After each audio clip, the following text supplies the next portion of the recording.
7, 6, 5, 4, 3, 2, 1. I don't even know where to start with this race. This was absolutely not the race that I thought I was going to get. But, you know, I really think this was the race that I needed. I want to read you a text message. I'm going to start with this. This is a text message that Coach Rebecca Stowe sent me. I hope she's cool with me reading it because I keep reading it to everyone. But this is something she sent me on Monday. She said, "Will you let me go deep for a minute after reading your post? Something we could talk more on live, but maybe yesterday was the true healing experience you needed. Not the race you wanted or pictured, but the one you needed. The run that your heart needed to heal, to finally heal more fully from your why, the loss of your brother, and the opportunity to see the impact your story and journey is having on so many. It was a forced slowdown to fully heal and find more joy so that you can be free to run the next time around." And I think that's what I was trying to come to terms with on Saturday when I talked to Dr. Bob, and that's something that I was also trying to like put into words when I talked to Coach Stowe on Friday. But let's start at the beginning. Sunday morning, I woke up with a giant smile on my face.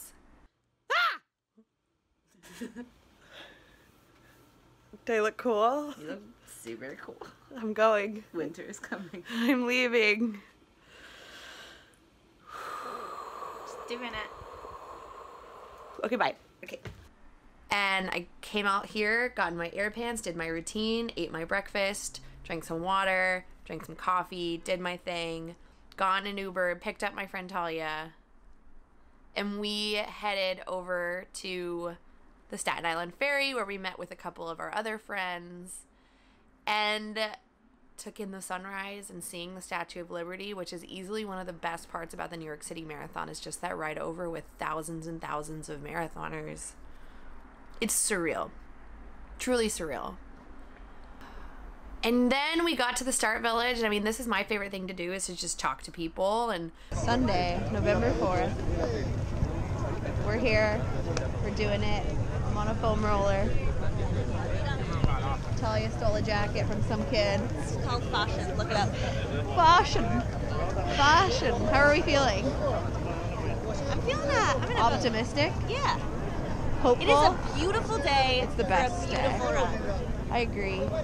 Beautiful day for a beautiful run. Let's have a beautiful run. Let's have a beautiful run. what was so crazy was in our starting corral, like out of the three colors and then A, B, C, D, E, F, in one F in orange, so many people that I knew from November Project were in that one corral, which is wild. That, like, the chances of that happening are so slim. So it was so much fun to, like, catch up with people and chat with people. And we met a friend. We met Dominique, who we just started talking to each other, me, Talia, and Dominique, and when we were in line for the porta potties.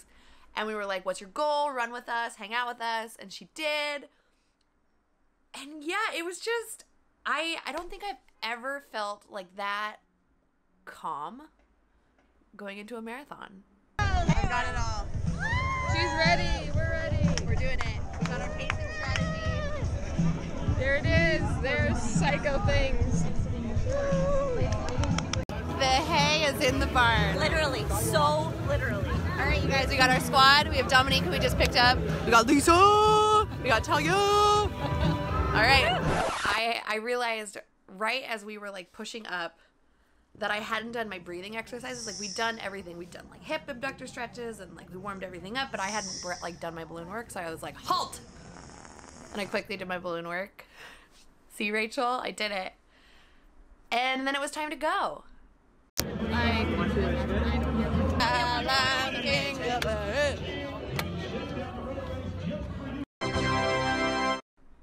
What was really fun was that Nike was running around with my sister and my friends all day long.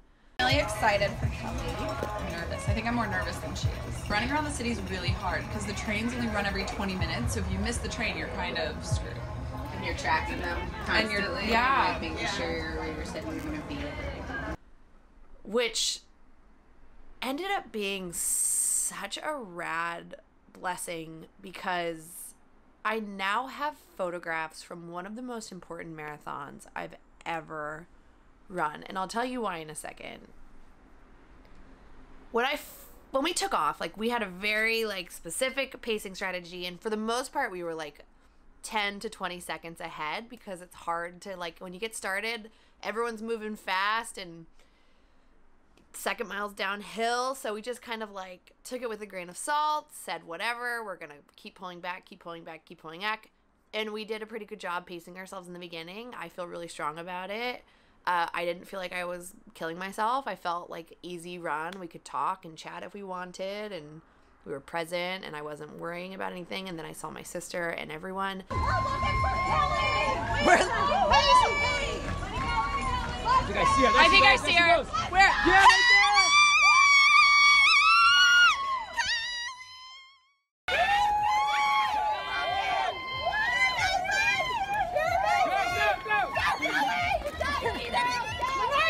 What? Never mind, I'll get to the next one. And here's where I made a huge, giant oopsie. I realized a little earlier that I didn't grab enough gels. I either dropped it or I didn't put it in my pocket and I left it in my bag. And I was like, it's not a big deal. Everyone has gels there. I'll grab 2 from them, or 3. I'll grab 3 of my gels from them there. Or I can grab 1 and grab the rest, later. Doesn't matter. Either way, I'm going to grab a gel. But then I saw them and I was so excited to see them that I forgot. And you can see me at the end. I'm like, oh, my Martin. What? Never mind, I'll get to the next one. And I've already spent like 15, 20 seconds with them. So I was like, I don't really have time to wait, but I did. I should have gotten my gel. The only mistake I made that whole day was that moment. I cramped. Like, I've never had muscle cramps before in my life when I was running a race, especially a marathon. But once we were going through Williamsburg, I felt myself kind of like focusing on the fact that I didn't have gels, that I didn't have my Martin. And I started getting a little psyched out. And I remember once we got into Long Island City, I turned to Lisa, one of my friends who I was running with, and we had the same goal. And I said, Lisa, I can't keep peeling the time off. Like, I need to, like, kind of stay strong until I can get to my sister. And I was like, but I want you to keep going. I want you to run your own race. And she was like, absolutely not. And then, like, 10 seconds later, she took off, which I was so grateful for, because that's what you want for your friends. Like, you want to be there for each other, but at the end of the day, you want whoever's feeling good to go for their goal. So I'm glad she left and she didn't try to stay with me and kill time, because, like, up and over the Queensboro Bridge and until I got to my sister, like, I was just fighting this cramp, and it was like tightening up. It was like right here in my quads on both sides. So it would like threaten, it felt like it was threatening to squeeze. And then I was just counting the blocks until I was getting to my sister, and I was smiling and it was awesome, but I was definitely hurting and very scared that I was about to cramp, but I didn't. And then I saw them and I stopped for a while, and I was definitely bonking. Like, I went too long without a gel. This is right there. You got this. Kelly, you got this. Just breathe, Kelly. You got this. So proud of you. You're amazing. You want a gel? Who is gel? Look, you got this, girl. You are killing it. You're killing it. I'm having so much fun. You look so good. You're so sweet. Kelly, look. Kelly.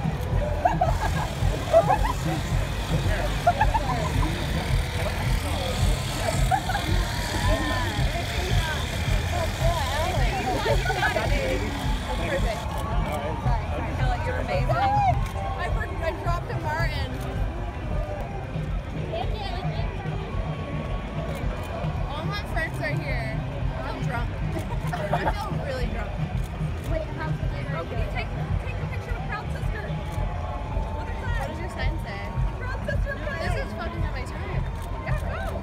Yes, you can. Get this for your time. Yes, you can. Almost over. Yeah, go. Got this. We'll see you on the other side. Great. Email me.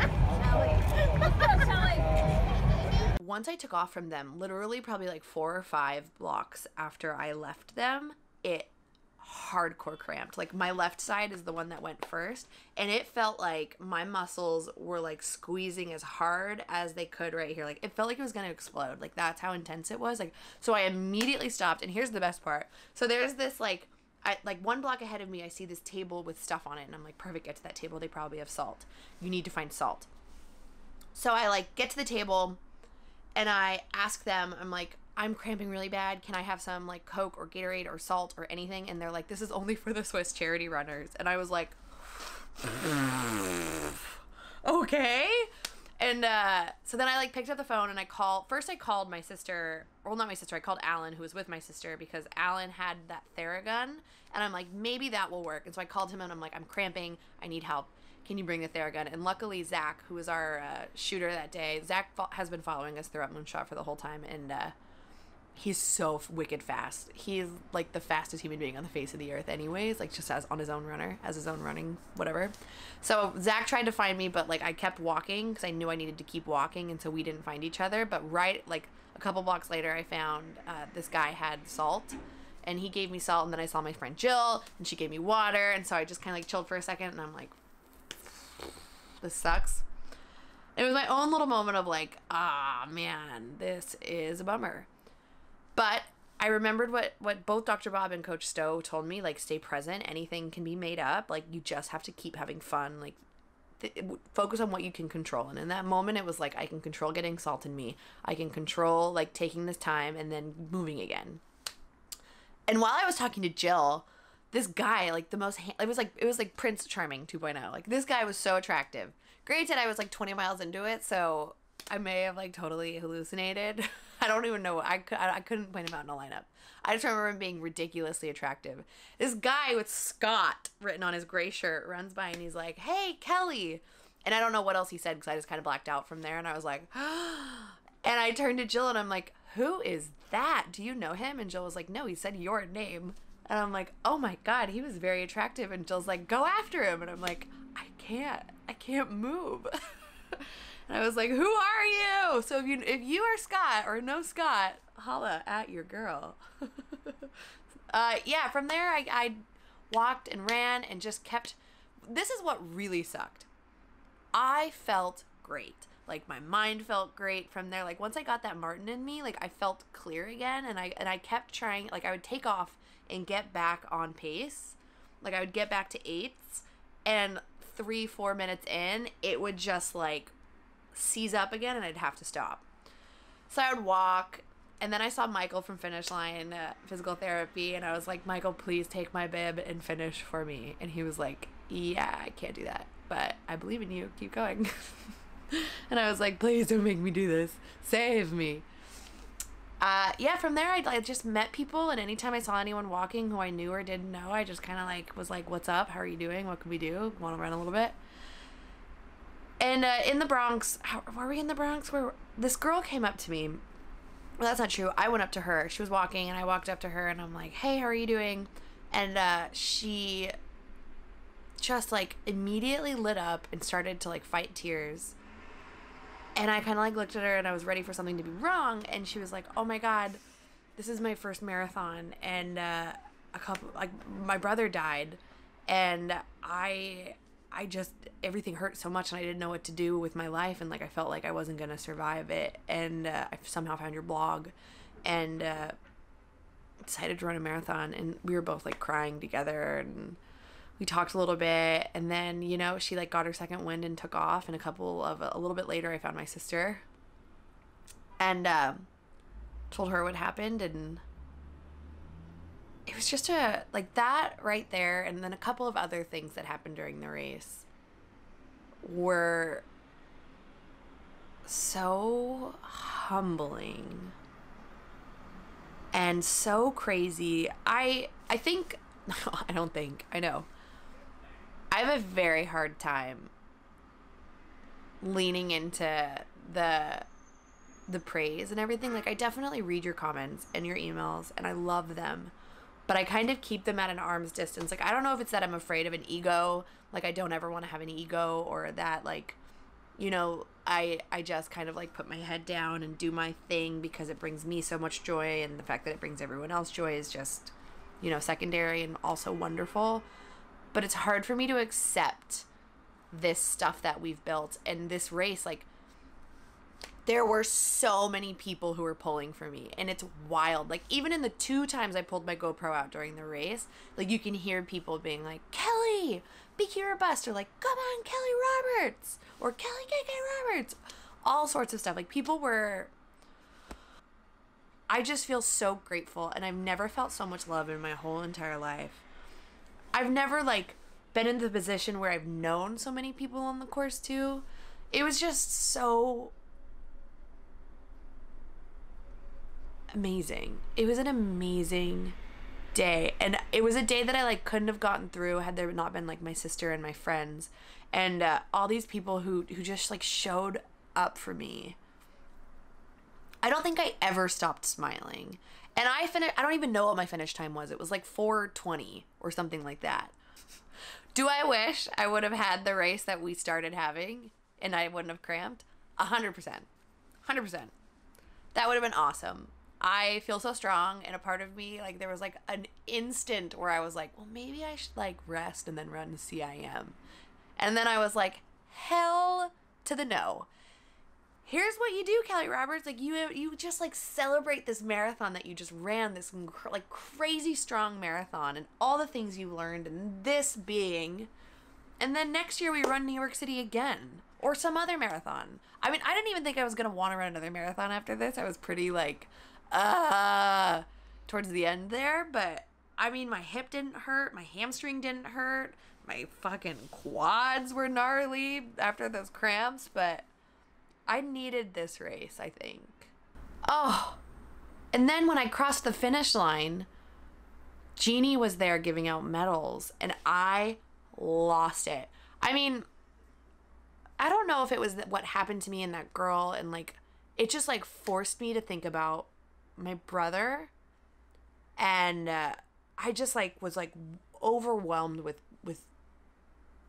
grief and sadness and longing, but also just, like, severe joy, if that makes sense. Like, the dichotomy of that is not lost on me, I know, but I mean, the first time I ran the New York City Marathon, I don't know if I was, like, so fatigued that I was hallucinating or if this was true, but, like, it was the first time since my brother died that I felt like I could, like, reach my hand out and Scott would take it. Like, I just felt like he was with me. And I don't think I was hallucinating. Like, I would 100% think that what I experienced was real. There's, like, the faith I have that happened to me and that it was real is unshakable. And coming around that corner at the plaza and remembering what that was like, I kind of, like, had a 2.0. Like, I felt him again. And I kind of realized, like, I don't let myself have those moments a lot. I talk to him still, but, like, running kind of stopped being a way for me to grieve once I started chasing that goal. And I feel like I have running back again. Like, I feel like I run for the right reasons, and that I'm surrounded by really, really amazing people. Everyone from, like, Coach John. I mean, I saw Coach Josh during the race. He hopped in with me, who, like, I mean, you want to talk about someone who was there for me at a pivotal moment, like, Josh. Josh is such a, I mean, I have had the best coaches in this experience, from Josh to Honer Camp to Stowe and Finley and Jess. It, like, this is, the people you meet in the running community is just unreal. And I wrote this in my caption, you know, like, runners get it. They're survivors. Most people start running because shit hit the fan. They were drowning. They didn't know how to put one foot in front of the other. And they just, like, needed something. They just needed something. They needed a way to just move. To move forward towards anything. Anything but what they were going through. So, like, it's so funny to me that we think runners are, like, these skinny people with split shorts, when in reality, like, runners are just survivors. They're just people who are fighting to make it to tomorrow. I mean, that's my runners. I mean, those are the people that I surround myself with and that I see the most of. And even the people who look like stereotypical runners, they're in the same boat. Everyone's running for a very specific purpose. And I'm just really, really stoked that I finally got mine back again. I'm so excited for what's next. And I don't even know what is next. I do know that next year I want to run half marathons with all of you. I've been talking about doing this for so long and I don't know how, but like it has to happen. Next year we're gonna have meetups and we're gonna run races together and we're gonna be doing more things because we need to give this gift to other people. You know, we need to start turning to the people that we know are drowning and saying like, take my hand, let's go for a walk. Let's run this 5K together. Let's run this 10K together. Let's train to do this half marathon together. Let's do this marathon together. So next year, it's all about building the Badass Lady Gang.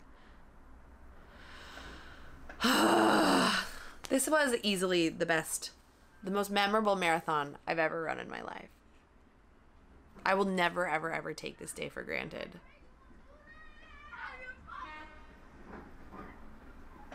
Until next time.